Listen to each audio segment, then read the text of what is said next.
What's up, fellas? In today's video, we're going to be talking about some Blake Griffin. I wouldn't even call them trade rumors, just rumors in general. He is no longer going to be playing for the Detroit Pistons as they try and figure out what his future is there in Detroit. Is he going to be traded? Is he going to be bought out? Is there going to be some other kind of solution?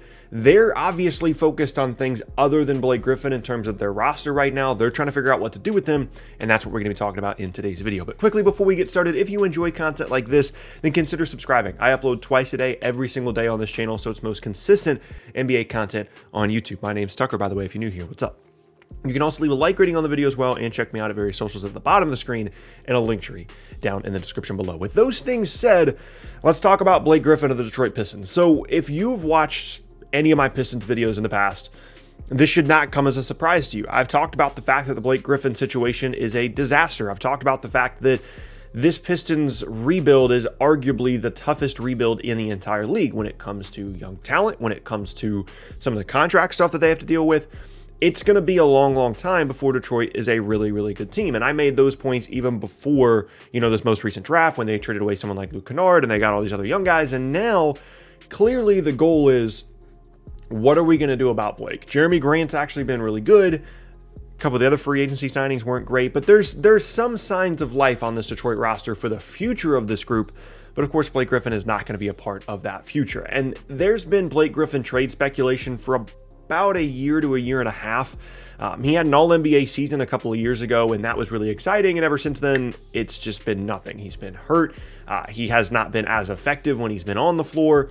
And it's a significant issue because now this is a guy that's making almost $40 million a year. He's got 2 more years left on his contract, and nobody in their right mind would really be all that excited about bringing in Blake Griffin for anything of significant value. Now, if you're, a fringe team, a team that is kind of in the middle of their conference's playoff picture, and you think that maybe Blake Griffin could level up your team if you get fully healthy Blake Griffin, then it makes a little bit of sense to make this move, assuming you're just giving up expiring contracts and you don't have plans for 2021 free agency. The problem is there's basically no team that fits exactly what I just said, unless you're going and looking at a team like potentially Phoenix or something like that. Finding Blake Griffin trade partners is really, really difficult because the value that he provides on the floor doesn't match up with how much he needs to be paid. And, it's not like he's someone that has shown any kind of effectiveness recently. It's been really, really bad. Now, if you want to be optimistic about this, you could say, well, yes, Blake isn't the same level of athlete. He isn't the same level of scorer that he was in the past. Hasn't apparently dunked in a game in like a year and a half, which is kind of mind-blowing to think about with Blake Griffin specifically. But even if he doesn't have that athleticism, he's learned how to shoot the ball in the later stages of his career. He's always been a really good passer. And Blake Griffin, the ideal version of Blake in 2021 is still a good player and still someone that should potentially have value. Now, the problem for me is, again, like situationally, it's so difficult to find a team that has the combination of the contracts that they could match to send to Detroit and a willingness to bring in Blake Griffin considering, the contract situation. So what that tells me is it's pretty unlikely that Blake Griffin is going to end up being traded. And if he does, it's going to be a situation similar to the Andre Drummond trade that we saw last year, where you get basically nothing. Like, you might get a second round pick. Maybe if the team is desperate enough, they give you a first, but like the options are so limited just from a contract standpoint before you even get to like what kind of value would you be getting back if you're Detroit. And if you're Detroit, at this point, you would just settle with having Blake Griffin off your books and not having his contract there, getting some expirings and moving forward. So they're not even necessarily looking for any kind of significant value. At least I wouldn't imagine that would be the case. Now, the other option here, of course, as we get to, players that teams don't want to play, is of course a buyout. Now, a buyout for Blake Griffin specifically is really, really difficult because he's not an expiring contract, which means that my understanding is the cap hit that he would have for next year would be there regardless, unless they work out a very, very complex buyout situation. I'm not going to go into all the details and all the specifics, but at the end of the day, a buyout is incredibly unlikely unless Blake Griffin wants to leave a ton of money on the table just to get out of Detroit. Now, maybe that ends up being the case, and he says, you know what, I've made plenty of money in my career. I'm not worried about these next couple years of my contract. I want to go somewhere where I could potentially do something. And maybe that ends up being the case and a buyout does become an option. But at this point, based off reports that I've read and things that I've seen, it seems unlikely that Blake Griffin is at that point or that he would ever get to that point of agreeing to a very aggressive buyout just to get out of Detroit. So as we kind of look at the overall picture here, if you're a Pistons fan, do not expect any kind of significant value from Blake Griffin. And I think best case scenario, you can expect to get out of his contract and get a second round pick. I really think that that's kind of where we're at right now with Blake. And it goes back to acquiring him and re-signing him in the first place. It was a very odd situation where LA went from Blake is our guy. You know, we want him to be here long term. We signed him this contract and then flipping him, and a deal that ultimately worked out incredibly well for them because they get out from under the money. Blake has a couple of good years in Detroit, but nothing incredible.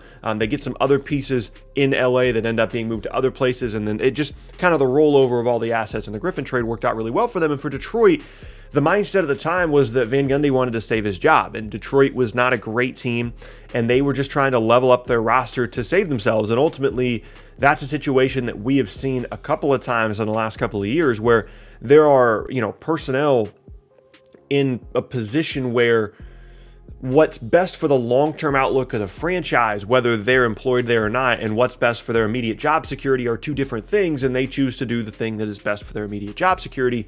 And it's easy to criticize when I'm not the one who's potentially getting fired, so of course it's much more difficult when you're actually in that position. But when you think about a team like potentially Atlanta this season that went out and spent big in free agency, because their head coach and their general manager know that they're probably getting fired this year if they don't have a good season, that could potentially have a detrimental effect on the franchise for years and years and years. And I think that they can point to something like this Blake Griffin trade when Van Gundy was still there, going out and getting someone like Blake to try and help them become a much better team in an immediate sense, even though that should have never been the priority in the first place.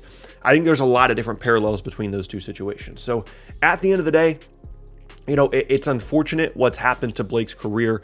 One of probably the most undervalued players in the league throughout the last couple of years of his career, or not throughout the last couple of years of his career, but throughout his career in general, because I think the skill set never really matched up with kind of his reputation. So he had this reputation as a really, really great dunker and an incredible athlete, but pretty much from the time that the Lob City thing started to he started breaking down in Detroit, Blake Griffin was a really, really good player. Could face up in the post, started working out ways to improve his range. It's unfortunate he couldn't get that figured out a little bit earlier in the Lob City era. Played in a situation alongside DeAndre Jordan that from an offensive standpoint was not ideal in any way and had become one of the best big man passers of the modern era. And I think that's the thing that's going to kind of slip through the cracks for Blake as we're looking at probably the end of his career is he wasn't just a dunker. He wasn't just a face-up scorer. He had a lot of different things to his game, and ultimately, as great of a physical specimen as he was, the thing that kind of let him down was his inability to play the five because he didn't have an incredible wingspan and he didn't have fantastic size. He was a great athlete, but he wasn't like 7 feet tall or anything.